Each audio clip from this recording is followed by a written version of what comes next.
아부 밀러라는 사람이 이런 책을 썼습니다. 하나님과 연결이라는 책을 썼는데요. 원제 Connecting with God이라는 하나님과의 연결, 그런 책을 썼습니다. 이 책의 내용은 그렇습니다. 어느 마을에 한 교회가 있는데 교인들이 열심히 신앙생활을 했습니다. 찬송도 뜨겁게, 기도도 뜨겁게, 모이기를 힘쓰고 교회가 그렇게 건강하게 자라고 있었습니다. 근데 어느 날 그 마을 안에 나이트클럽이 들어오게 된 것입니다. 나이트클럽이 뭔지 아시죠? 서울, 부산, 대구, 찍고 뭐 이런 거 있잖아요. 이게 나이트클럽이죠. 참고적으로는 믿거나 말거나 저는 나이트클럽 운동도 아직 가본 적이 없습니다. TV상에 보면 요란한 그 불이 막 그 사이킥 조명이 막 이렇게 켜지고 그래서 막 비비는 사람 있지 않습니까? 도킹한다고 그러고요. 근데 이 나이트클럽이 생기면서 이 교회 안에, 그 마을 안에 문제가 생기기 시작했습니다. 전도가 안 됩니다. 교회 출석이 끊어지기 시작합니다. 아니, 세상 안 믿는 사람 나이트클럽을 간다지만 믿는 사람들도 영향을 받아가지고 교회를 안 나오고 멀어지기 시작했어요. 그래서 교회는 위기다 싶어가지고 그때부터 기도하기 시작했습니다. 하나님, 저 나이트클럽 망하게 하옵소서. 저희 나이트클럽이 빨리 망해가지고 이사를 가게 하옵소서. 그렇게 기도를 했습니다. 이거는 책입니다. 지금 하나님과 연결한 책이에요. 그런데 어느 날 번개가 치고 벼락이 치는 날 그 나이트클럽에 벼락이 쳐가지고요, 불이 났습니다. 완전히 전소가 되었습니다.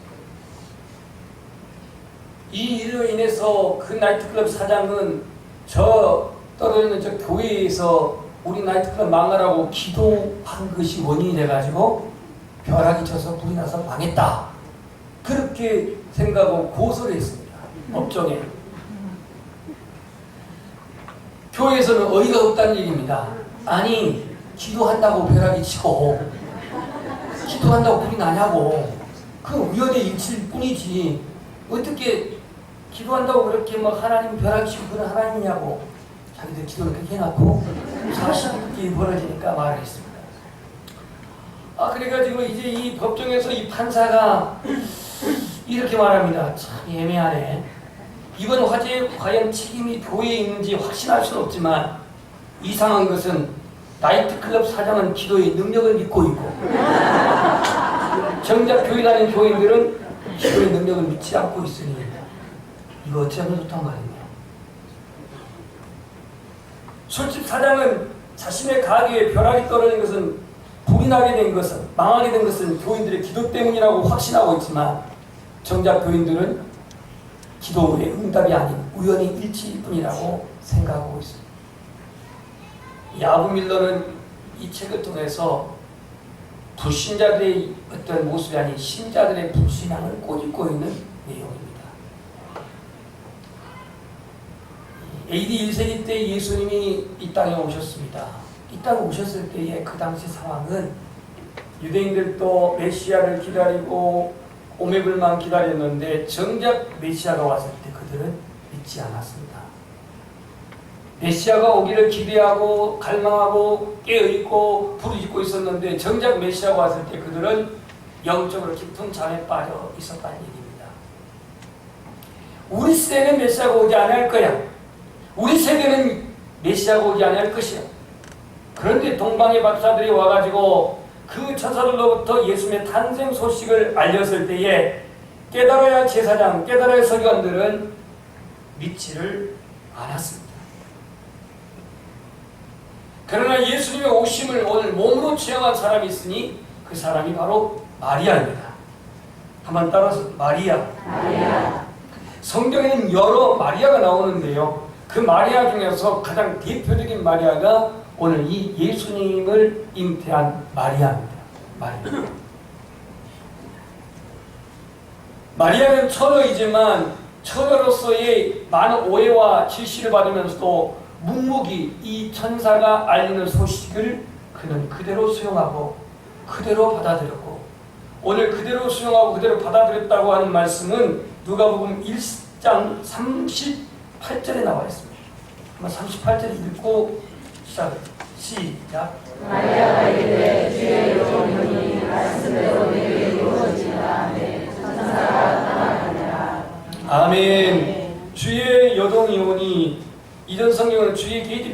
이렇게 나와 있습니다. 개역 성경에는요. 개정 개역에는 주의 여종이 오니 말씀대로 내게 이루어지이다 하매 천사가 떠나가니라 그랬습니다.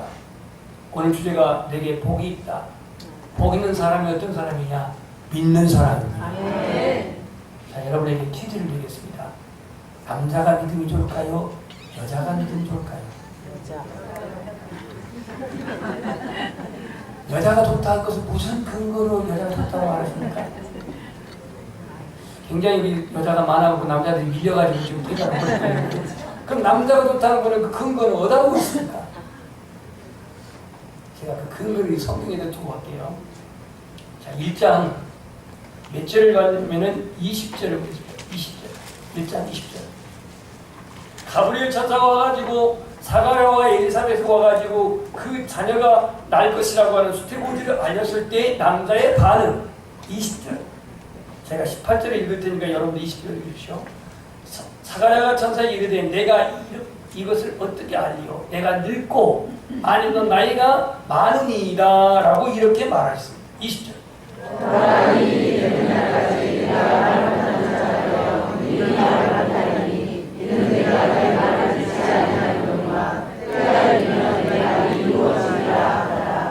아멘. 여기서 지금 남자인 사가랴가 나이는 늙었고 내게 무슨 희망이 있다고 자녀가 나냐? 이게 지금 하나님의 말씀을 믿지 못했던 사가랴의 반응이에요. 그런 남자가 믿음이 약해요. 그런데 마리아는 말씀대로 내게 이루어지다라고 이렇게 수용합니다. 이게 쉬운 얘기가 아니에요. 왜 쉬운 얘기가 아닌지 조금 상황을 했다가 말씀드릴게요. 제가 남자 여자를 편가르기로 한 게 아니라 그 주제는 뭐냐면 복이 있는 사람 누구 사람이냐? 믿는 사람이야. 믿는 사람이 복이 있다는 얘기입니다. 믿는 사람. 그럼 마리아의 믿음을 한번 해쳐 보겠습니다. 마리아. 이 마리아는 아시다시피 요셉과 정혼한 사이입니다. 아직 결혼 안 했어요. 결혼하기로 약혼한 그런 사이다 이거예요. 그래서 이스라엘의 결혼의 풍습을 보게 되면요, 약혼하게 된 사이에서 이 여자가 또 이 신랑이 정말로 둘이 결혼해도 관계가 없는지 기간을 둬요. 기간을 대략 한 1년 정도 준다고 합니다. 그래서 그 기간을 두고 확정이 되면은 남자는 그 지참금을 가지고 그 신부에게 가서 지참금을 전달하고 그리고 여자를 데리고 오는 거예요. 요셉도 가난하고 마리아도 가난한 집으로 그렇게 여겨지고 있어서 아마 지참금은 많지 않았을 것이라고 생각하는데 이 당시에 이 팔레스타인의 결혼 풍습은 지참금을 지불하고 신부를 데려오는 거예요.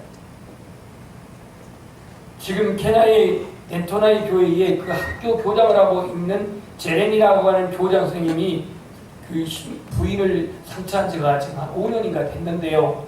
최근에 신부를 맞이하게 됐대요. 제레미 나이가 지금 50세, 고인현 선교사님 같은 동갑내기인 52세인데 신부가 몇 살이냐? 28살이야. 그냥 웃고 넘어가시죠.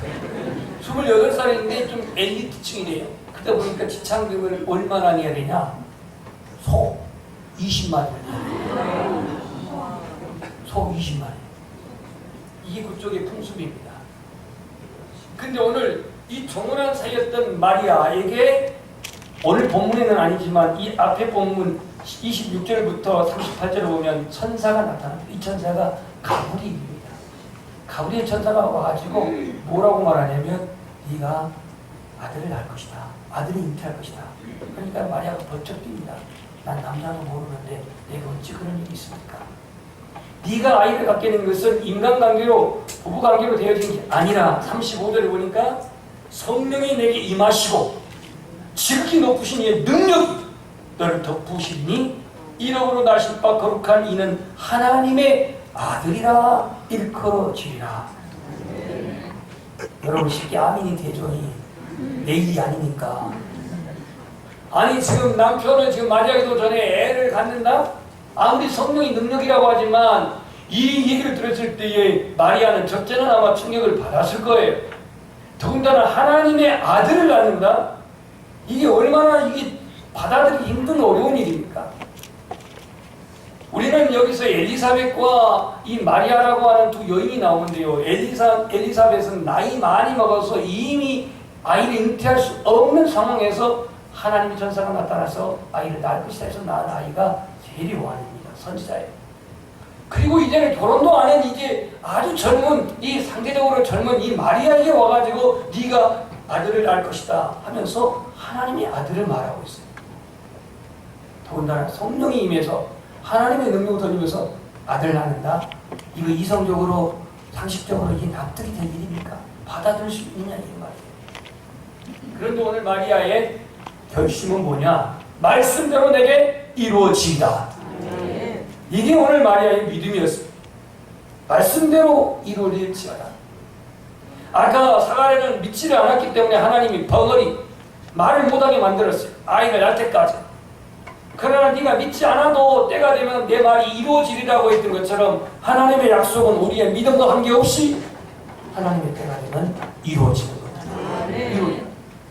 그래서 오늘 마리아는 귀하게 하나님의 말씀을 받았을 때에 그것을 수용해서 받아들였습니다. 순종으로 받아들였다 이거예요. 이게 마리아에게 복이 된 거예요. 이 소식을 들었던 마리아가 이제 어디로 내가면 유대 한 동네로 찾아갑니다. 그럼 이 시간 마리아는 원래 어디 살았죠? 나사렛 살았죠. 나사렛 동네 살았단 말이에요. 나사렛 동네에서 지금 유대라고 하면은 예루살렘이에요. 여기까지 가까운 거리가 아닙니다. 먼 거리인데 아마 성경학자들의 말에 의하면 친척지간이었던 엘리사벳에게 이 마리아가 지금 찾아갑니다. 천사가 자신에게 전했던 그 소식을 듣고 말입니다. 이 소식을 듣고 그는 나누고자 엘리사벳, 언니뻘 되는 그 엘리사벳에게 간 거예요. 자, 오늘 하나님의 말씀을 믿는 게 복입니다. 그 하나님의 말씀을 그냥 이성적으로만 그냥 아멘 하는 게 아니라 그 하나님의 말씀을 받아들이고 수용하고 순종하는 그 믿음. 이게 오늘 마리아가 보여준 믿음이었어요. 사사시대에 보면은요, 엘리 제사장이 있는데 이 엘리 제사장에게는 홈리와 비느하스라고 하는 불량한 아들이 있었습니다. 그런데요, 이 엘리 제사장도 영적으로 너무나도 깨어있지 않아가지고 하나님의 말씀이 주어지지 아니하는 하나님의 말씀이 희귀한 시대였습니다. 그런데 오늘 사무엘에게 하나님의 말씀이 주어졌잖아요. 사무엘에게 하나님의 이상이 주어졌잖아요. 사무엘에게 이 이스라엘 나라가 어찌 될 것을 다 알려줬잖아요. 이처럼 한 시대에 하나님의 종으로서 위대하게 살아갔던 사무엘에게 하나님의 말씀이 주어진 것은 최고의 복입니다. 오늘 우리가 이 새벽, 이 아침에 하나님 말씀을 듣는데요, 이 말씀을 인간의 소리로가 아니라 오늘 주님이 말씀하시는데 나에게 뭐라고 말씀하신지, 나는 그 말씀 앞에 어떻게 반응하고 수용하고 순종해야 할 것인지 이 성령님의 조명을 받기를 주님의 이름으로 축복합니다. 마리아는 서기관도 믿지도 않고 제사장들도 믿지 않고 종교 지도자들도 이 메시아에 오는 것을 믿지 않았지만 이 영적인 암흑 시대에 하나님의 말씀을 받아들였던 마리아였습니다. 이사야 55장 11절에 이런 말씀이 있습니다. 내 입에서 나가는 말도 헛되이 내게 돌아오지 아니하고 나의 뜻을 이루며 나의 명하여 보낸 일에 형통하리라.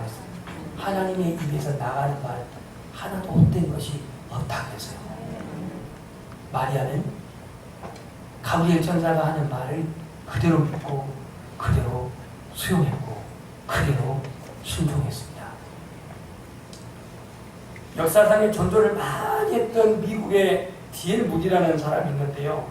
이 D.L. 무디가 이런 고백을 합니다. 나는 하나님께 믿음을 달라고 기도하였다. 어느 날 하늘로부터 벼락같이 그 믿음이 뚝 떨어지는 것을 기대했다. 그러나 믿음은 그렇게 벼락같이 떨어진 것이 아니라 성경 로마서 10장 9절 10절 그 다음에 그 로마서 10장 17절 그러므로 믿음은 어디서 나고? 들음에서 나고 들음은 말씀으로 말미암았느니라 라는 이 말씀을 그가 보게 되었습니다. 그러면서 뒤에는 무디의 고백입니다. 그동안 나는 성경을 덮어놓고 믿음을 달라고 기도만 했는데 이제는 성경을 펴놓고 덮어놓고 아니에요.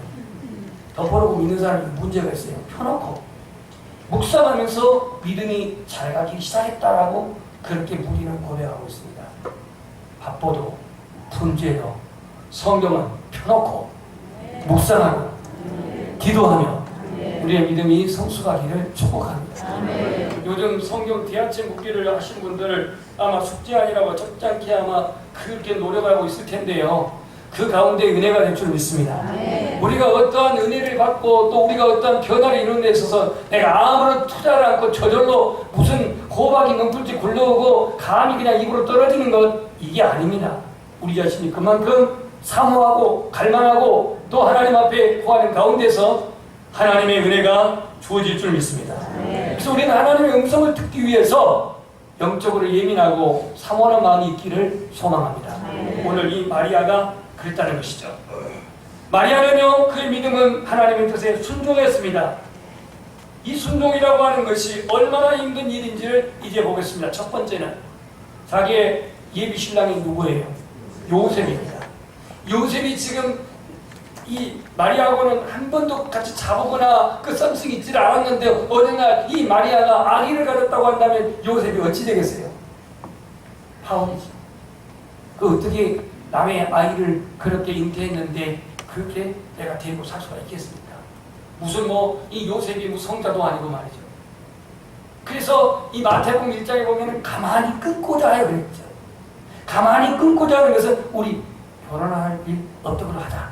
우리 앞으로 그냥 부부 되는 것 없던 일로 하자. 끊고자 했는데 천사가 나타나가지고 그 마리아 잉태한 이유를 자세하게 말해줍니다. 여러분, 하나님의 말씀에 순종하게 되면 손해볼 것 같지만, 하나님의 말씀을 순종하면 여러 가지 불이익을 당할 것 같지만, 하나님 말씀을 순종하면 내가 큰 고난이 올 것 같지만 그 순종은 하나님이 책임져 주십니다. 하나님이 책임져 주기 때문에 오늘 이 누굽니까? 마리아의 그 잉태한 사실도 그 누굽니까? 요셉이 그냥 조용히 넘어갔고요. 그리고 돌에 맞아 죽지도 않았습니다. 사실 약혼한 남자, 결혼한 남자가 아닌 타에 의해서 아기를 가졌을 때 신명기 22장 23절부터 24절을 보면 돌로 쳐서 죽이도록 되어 있습니다. 가능한 여인을 돌로 쳐서 죽이게 되어 있습니다. 그러니 오늘 이 마리아가 말씀대로 내게 이루어지다라고 하는 이 고백하기까지는 난 돌에 맞아 죽을 각오를 한 거예요. 그리고 요셉이 파혼하면 파혼을 강리하고 답할 수 있는 내용이었어요. 아무리 믿음이라 하지만 이건 정말로 무모할 만큼 아주 어려운 상황에서 말씀대로 내게 이루어지다라고 하는 주의 천사의 말을 받아들인 거예요.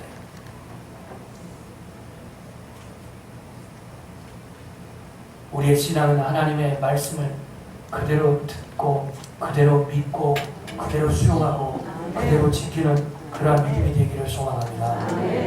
출애굽한 이스라엘 백성들이 광야에서 그들이 살아갈 때에, 여러분, 이스라엘 백성들이 민수기 시대에 그 민수기에 나와 있는 광야 시대에 살아갈 때 성경이 있었을까요? 없었을까요? 아니, 제가 늘 말하는 틀릴 때는 확실히 틀려버리라는 거예요. 성경이 아직 기록되지 않았어요. 언제 지금 광야에 있는데 성경을 기록했습니까? 물론 모세가 받아온 것은 십계명이라고 하는 그 돌판은 받아왔지만 광야에 있을 때에 아직 성문화된 이 성경이 기록되지 않았단 말이에요. 그럼 오로지 그들이 말씀을 듣는 건 누구로부터 들어요? 모세로부터 들어요.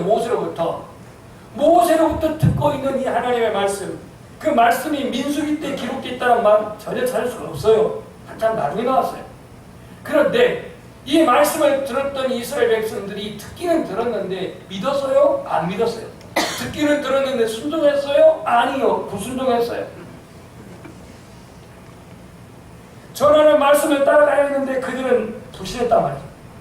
더군다나 가나안 정착 시기, 사사시대에 보십시오. 사람들이 자기의 소견대로, 자기 속에는 옳은 대로 행동했습니다. 오늘 우리 현대 그리스도인들이요, 하나님의 말씀 믿고 하나님 말씀을 따라가야 되는데 자기 속에는 옳은 대로 그냥 취사선택. 내가 믿을 것만 믿어. 내게 이익이 되는 것만 믿어. 내게 유익이 되는 것만 믿어. 내가 어려운 것을 안 믿어. 내가 실천하기 힘들고 순종하기 힘든 것은 그냥 빼버려. 그렇기 때문에 이 광야에서 일정한 삶의 기준도 없고 상황 따라서 그 환경에 따라서 행동한 이스라엘 백성들은 결국 타락의 길로 가요. 이게 사사시대에 아주 결정을 이루게 됩니다. 우리 한번 따라서 하나님의 말씀에 순종하기 위해서는 내 감정도, 내 주장도, 나의 노하우도 가장 힘든 것은 뭐냐면 나의 권리도 포기해야 된다. 이거 아니면 순종 안 돼요. 주장 교회 안에서 얼마나 자기 주장을 해. 성경 말씀도 아닌데 노하우, 경험, 권리, 이 권리를 주장해. 나는 담임 목사니까 권리 주장하고, 나는 개척자이니까 권리 주장하고. 언제 그게 권리를 주장하라고 성경에 말했어? 권리를 주장. 하나님의 말씀이 우선이어야 되는데 왜 이 권리를 주장하냐고요? 순종이 안 된단 말이에요. 순종이. 한지로 부자 청년을 보십시오. 영생의 문제를 해결하러 왔다가 주님이 뭐라고 말하냐면 네 많은 물질을 가난한 사람들에게 팔고 날 따르라. 다시 말해 이 권리를 포기하라 이거예요. 그런데 이 부자 청년들 잘 들어요. 부자 청년은 돈이 많아가지고 근심하면 권리를 포기 못해요. 그리고 삭개오는 예수님 만났더니 예수님 시키지도 안 하고 말하지도 안 했는데 내 재산을 절반을 나눠주겠습니다. 나는 것을 도색한 거 있으면 4배로 갚아주겠습니다. 이게 뭡니까? 자기 권리를 내려놓은 거예요. 여러분 말씀 순종하는 게 뭡니까? 주장도 노하우도 권리도 포기하지 않고서는 불가능합니다. 아브라함이 믿음의 조상이 되기까지는 그 100세에 낳은 이삭을 모리아 산에 바치라는 얘기는 뭡니까? 아버지로서 권리를 내려놓으라 이거예요. 하나님은 독생자 예수를 골고다에서 내려놓을 때 하나님 그 권리도 포기하셨어요. 근데 우리는 교회 안에 우리 믿음이 왜 안 자라냐? 왜 안 변화가 안 오느냐? 이 순종의 권리 포기 못하기 때문에 순종이 안 돼요. 그래서 늘 변화되지 아니하는 모습 속에 우리 갈등하는 거예요. 아브라함이 이삭을 모리아 산에 그렇게 바치고 순종할 때에 믿음의 조상으로서 그가 세움을 받게 된 것을 성경에 보게 됩니다. 우리가 하나님 뜻에 순종하는 가면 당장에 손해볼 것 같고요, 어려움이 올 것 같고요, 그리고 여러 가지 시련이 올 것 같지만 하나님 순종하는 자에게 더 풍성하신 하나님이십니다. 책임져 주신 하나님이십니다. 요셉이 그랬고 에스더가 그랬고 다니엘이 그랬고 순종할 때 그들을 구원했고 풍성한 축복을 주신 줄 믿습니다. 마리아는 오늘 이 천천병력 같은 소리를 들었을 때에 주의 여종이 오니 말씀대로 이루어지다 라고 이렇게 고백한 것은 그 하나님 말씀을 그가 그대로 수용하고 순종했음을 보여주고 있습니다. 이 결과 마리아는 예수님의 어머니, 육신의 어머니가 되는 그런 영광을 얻게 되었고요. 그리고 그는 하나님께 쓰임받는 그러한 믿음의 종이 되었을 것입니다. 가톨릭은 이걸 너무 그냥 성스럽게 여겨가지고 성모 마리아를 하나 신의 반열로 두었습니다. 신의 반열. 우스갯소리로 그 성당 어느 앞에 마리아상이 조만한 마리아상이 있는데요. 조만한 마리아상이 있는데 거기서 어떤 신도가 성모를 그리면서 성모 마리아요, 성모 마리아 우리 기도를 들으소서 그렇게 말하니까 옆에 지나가는 나그네가 큰 성모 마리아, 큰 어머니는 어디 가시고 작은 어머니 산이 작으니까 큰 어머니는 어디 가시고 작은 어머니 기도하고 있는 그렇게 그냥 빗대어 얘기를 했다는데요. 우리는 마리아가 숭배 대상이 아닙니다. 하나의 그런 존경의 대상이 될 수 있어도 이 마리아는 예수님의 육신의 몸을 잉태하는 예수님의 인성을 잉태하는 어머니였지 예수님의 신성을 잉태하는 어머니가 아니었습니다. 그렇기 때문에 예수님이 땅에 오시기까지 잠시 그 몸을 하나님 사용하는데 마리아는 순종하는 여인인 것입니다. 마지막 이 마리아도 오늘 이 소식을 가지고 엘리사벳에게 갔는데요. 이 엘리사벳에게 가서 문안을 합니다. 엘리사벳은 이때 아이를 세유한 잉태한 지 6개월이 되었을 때입니다. 예수님보다 6개월 먼저 왔기 때문에요. 그래서 이 마리아가 문안할 때에 엘리사벳 몸 안에서 복중에서 아이가 뛰어놀았습니다. 뛰어놀았어요. 마리아는 아직 잉태한 거 아닙니다. 주태고지를 안고 왔어요.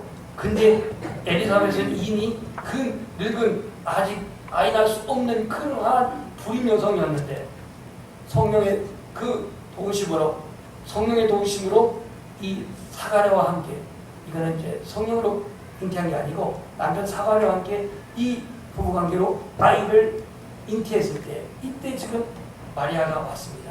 그랬더니 이 엘리사벳이 뭐라고 고백하는지요? 성령 충만한 엘리사벳이 이렇게 고백합니다. 42절 시작.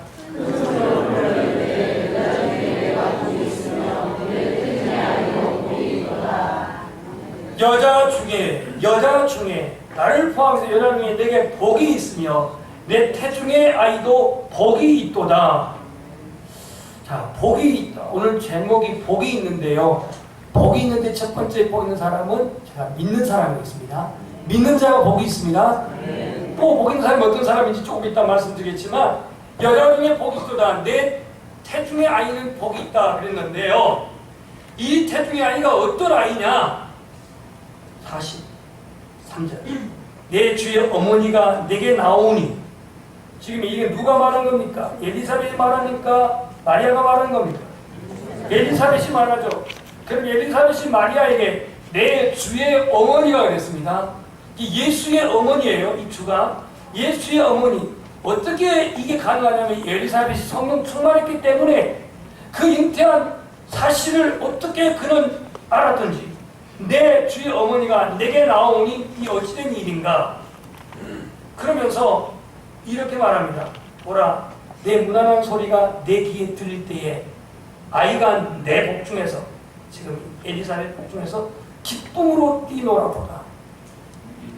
그러니까 잘 들으세요.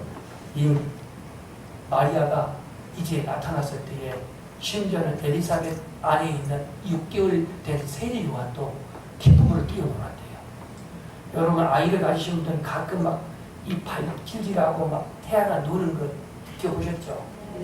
남자를 뒤다보면 이상한 남자예요. 만져봐서 알고요. 옆발질을 하고 막 간푹에 막 발질질하는 애들 있잖아요. 우리 집에 큰애는 잔잔했어요. 있는 둥 없는 둥. 근데 우리 집 둘째는 막 옆발차기 하고 앞발차기 하고 막 보통 이게 복잡한 게 아니었어요. 손가락을 놀아요. 태중에서 잠잠한 애는 지금도 잠잠해요. 태중에서 막 발전하는 건 지금은 좀 말가라요. 여기 있어서 좀 어떻게 되는지 모르겠어요. 지가 어떻게 알고 있어 그래서. 근데 지금 이 마리아가 나타났는데 마리아가 아직 잉태한 것은 아닌 것 같은데 오늘 이 세리 요한이 거기서 태중에서 막 뛰놀고 기쁨으로 뛰놀았다.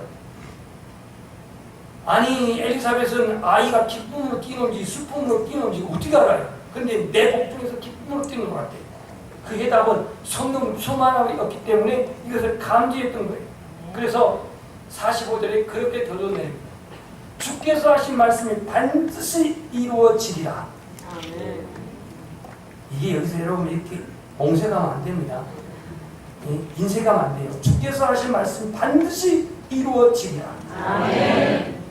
그 다음에 믿는 그 여자에게 주께서 하신 말씀 반드시 이루어지리라. 이거는 아까 마리아가 이 38절에 말했어요. 주께서 하신 말씀 반드시 이루어지리라고 믿는 그 여자에게, 믿는 그 마리아에게 복이 있도다 그랬어요. 복이 있도다.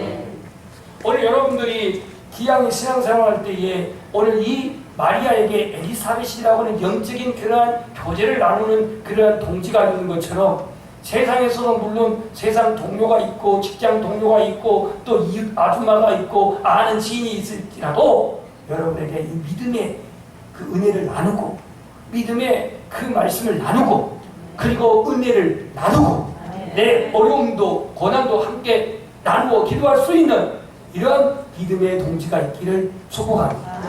이 마리아가 그 엘리사벳이라고 하는 좋은 믿음의 친구가 있어서 자기에게 나타난 일을 그 언니뻘 되는 엘리사벳에게 나누어 그 가까운 거리도 아닌 갈릴리 나사렛에서 이 유대 예루살렘 지역까지 내려왔던 이 마리아의 나눔. 만나가지고 어떻게 돈 벌었어? 어디 갖고 돈 벌었어? 신랑은 잘 입어. 이런 그 얘기도 물론 필요는 하겠지만 그 얘기로 그냥 시간만 낭비하지 말고 어떤 핸드폰까지 2시간 통하고 만나서 또 얘기하고 그러면 되는데 그러지 마시고 정말 이런 믿음의 동기를 내 영혼이 좀 나누고 내 영혼의 문제를 함께 기도하고 기쁨도 슬픔도 함께 나눌 수 있는 이런 신앙의 동지가 있기를 소망합니다. 마리아는 엘리사벳의 말을 듣고 고무되어 하나님을 찬양하고 감사합니다. 그 내용이 이제 뒤에 나와 있는데 뒤에 마리아 찬송 46절부터 마리아의 찬송이 나와요. 여러분들이 이런 믿음의 좋은 동지를 만나기를 원한다면 교회 중심에 교회 중심의 신앙이 되시길 바랍니다. 네. 자, 말씀을 정리하겠습니다. 오늘 우리의 믿음의 십자가 있는가? 아까 말씀을 듣는 자, 말씀을 믿는 자가 복이 있다고 했는데요. 오늘 우리의 믿음의 십자가 있는가? 다른 말로 열매가 있느냐? 여러분 믿음은 이론적으로 누구나 다 가질 수가 있어요. 주여 주여를 부를 수가 있고 얼마든지 그렇게 외칠 수가 있습니다. 그러나 성경적인 믿음은 지적이고 동의, 수용만으로서는 안 돼요. 다시 말해서 우리의 믿음은 예수 그리스도가 우리를 죄에서 구속하시고 우리의 구원자이심을 받아들이는 지적인 동의와 수용은 기본적이고 이 성경적인 신체적인 그 정적인 체험과 경험을 여러분들이 갖기를 소망합니다. 아멘. 그러면 두 번째로 복 있는 사람 누구냐? 여러분들이 믿음의 자녀를 잉태하는 겁니다. 아멘. 믿음의 자녀를 잉태한다는 것은 혈육 안에 자녀를 둘, 셋 낳는 얘기가 아니라 여러분들이 태신자를 수용하고 영혼을 수용해서 그 영혼을 잉태하는 자가 복 있는 자라는 얘기예요. 아멘. 여기는 남자 여자 따로 구분이 없습니다. 누가 다 해야 할 일입니다. 아멘. 오늘 이 마리아는 자신이 예수 그리스도를 순종하고 잉태하여서 그렇게 인류를 구원하는 그 메시아를 그렇게 낳게 되는데요. 우리가 정말 복 있는 자가 되기를 원한다면 마리아가 하나님의 말씀을 순종하여서 그 말씀을 받아들였던 것처럼 이 시대의 영혼을 후퇴하고 이 시대의 영혼을 온전히 출산할 수 있는 복 있는 자가 되기를 주님의 이름으로 축복합니다. 아멘. 구원자 되신 예수님을 따르며 닮아가는 의지적인 그 믿음. 믿음은 내가 이 땅에서 얼마나 잘 사느냐 문제를 해결하는 게 아니에요. 신앙은 이 세상에 내가 얼마나 편안하고 형통하게 사는 문제가 아니란 말이죠. 믿음은 구원을 해결하는 능력이고 신앙은 근본적으로 영생을 이루기 위한 과정이에요. 아멘. 때문에 내가 예수를 믿어서 얼마나 형통했다, 잘 살았다, 뭐 편안했다 이게 문제가 근본적인 문제가 아니라 믿음은 내가 사는 문제예요. 아멘. 내 영혼이 사는 문제예요. 아멘. 구원의 문제예요. 아멘. 영생을 이루어가는 과정의 문제란 말이에요. 아멘. 이 믿음이 오늘 말씀대로 믿었던 마리아처럼 복 있는 자가 되기를 원합니다. 아멘. 그 말씀이 이루어지기를 원하고 순종했던 그 믿음이 이 아이를 잉태하고 출산했던 것처럼 저와 여러분이 이 믿음으로 구원받을 그 영혼을 잉태하고 출산할 수 있기를 주님의 이름으로 축복합니다.